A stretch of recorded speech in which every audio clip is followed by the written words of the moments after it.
প্রতিরক্ষা খাতে মাননীয় অর্থমন্ত্রী বাজেট বক্তব্যে একটি প্যারাগ্রাফও লেখার সময় পান নাই মাননীয় স্পিকার। আশা করেছিলাম একটা ন্যাশনালিস্ট পার্টি, জাতীয়তাবাদী দল আমাদের প্রতিরক্ষা খাত নিয়ে কি ধরনের পরিকল্পনা করছে, সেখানে প্রতিরক্ষা খাতের যে বরাদ্দ দেওয়া আছে সেটা পরিচালন ব্যয়তেই বেশিরভাগ বরাদ্দ মাননীয় স্পিকার চলে যাবে। দ্বিতীয়ত, আমাদের পরিবেশ এবং জাতীয় সম্পদ আমাদেরকে কিভাবে সুষ্ঠু ব্যবহার করতে পারি সেটা নিয়ে কিছু আমি মনে করি গুরুত্বপূর্ণ কথায় বক্তব্যে এসেছে। মাননীয় স্পিকার, আরেকটি গুরুত্বপূর্ণ বিষয় হচ্ছে মাননীয় অর্থমন্ত্রী তার বক্তব্যে অর্থনীতির গণতন্ত্রায়নের কথা বলেছেন, ডিরেগুলেশনের কথা বলেছেন, অর্থনীতির পুনরুদ্ধার পুনর্গঠন, অনেক সুন্দর সুন্দর কথা বলেছেন। যে কথাগুলো এই ধরনের অনেক সুন্দর সুন্দর কথা আমরা দেখেছি ফ্যাসিবাদের সময় বিএনপি 31 দফাতে বলেছিল। রাষ্ট্র মেরামতের রূপরেখা, রাষ্ট্র সংস্কারের রূপরেখা, 31 দফা। জুলাই সনদে আমরা দেখেছি বিএনপি স্বাক্ষর করেছিল, এটার পক্ষে ভোট চেয়েছিল এবং মাননীয় স্বরাষ্ট্রমন্ত্রী খুবই সৎভাবেই এই সংসদে জাতির সামনে স্বীকার করেছিলেন যে নির্বাচনের জন্য আপোষ করে সাইন করেছিল। ফলে এই সরকারের অনেক ভালো কথা আমরা আসলে বিশ্বাস রাখবো কিভাবে?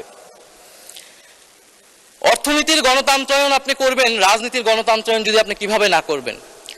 রাজনৈতিক সংস্কার যদি না হয়, যদি সুশাসন নিশ্চিত না হয়, যদি জুলাই সনদ বাস্তবায়ন না হয়, তাহলে আপনি কিভাবে অর্থনীতির সংস্কার করবেন মাননীয় স্পিকার? অর্থনীতির গণতন্ত্রায়ন আপনি কিভাবে করবেন?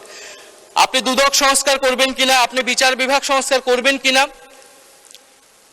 আপনি সংবিধানের গণতান্ত্রিক সংস্কারগুলো করবেন কিনা, এর উপর নির্ভর করবে আপনি অর্থনৈতিক সংস্কার এবং অর্থনৈতিক গণতন্ত্রায়ন কতটা সফলভাবে করতে পারবেন। 31 দফাতে অর্থনৈতিক সংস্কার কমিশনের কথা করার কথা ছিল, সাংবিধানিক সংস্কার কমিশনের কথা ছিল, তো অর্থনৈতিক সংস্কার কমিশন কোথায় গেল মাননীয় স্পিকার? সাংবিধানিক সংস্কার কমিশন কোথায় গেল মাননীয় স্পিকার? তাহলে এগুলো কি জাতির সাথে প্রতারণা নয়?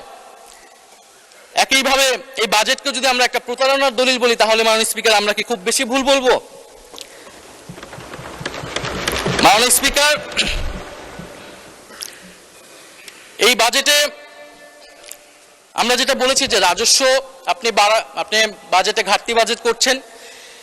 কেইনসীয় অর্থনীতিতে যখন মহামন্দা চলে তখন ঘাটতি বাজেট করে, তখন মুদ্রা ছেড়ে দেওয়া হয় যাতে চাহিদা বৃদ্ধি পেলে কর্মচাঞ্চল্য তৈরি হবে, সমাজে অর্থনীতি বেগবান হবে।